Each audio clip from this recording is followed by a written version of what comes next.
But that's what we're trying to do, right? People like me are trying to say, look, I think life really matters. And other people are trying to say, I think autonomy really matters. And the truth is that 95% of Americans would probably say there's some way to strike the balance in the middle. Where most of Europe has ended up here, and it's actually striking because you think of Europe, again, as a more socially liberal place than America. Almost every place in Europe has ended up effectively where late-term abortion outside of cases of medical necessity is banned outright. And then, early-stage abortion is allowed. That's how most societies that democratically settle on this, that's how they strike the balance.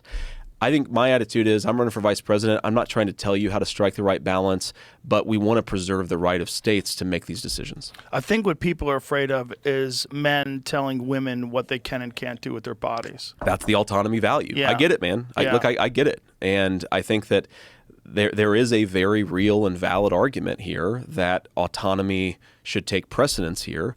But I also think if we're being honest, there is an argument that life matters too. And that's the balance that people are trying to strike. It's very complex, and people don't want to look at it that way. I always discuss, when I talk about abortion, I say it's one of these very human issues where it's very strange, where most people think like at the moment of conception, if you could just remove those cells and keep them from multiplying, that's less bad than if you wait 6 months. Right. Like almost everybody would agree to that. So what are we doing then? Like right. Like Bill Burr has a great bit about it. Yeah. Have you seen Bill Burr's bit? It's a very good bit.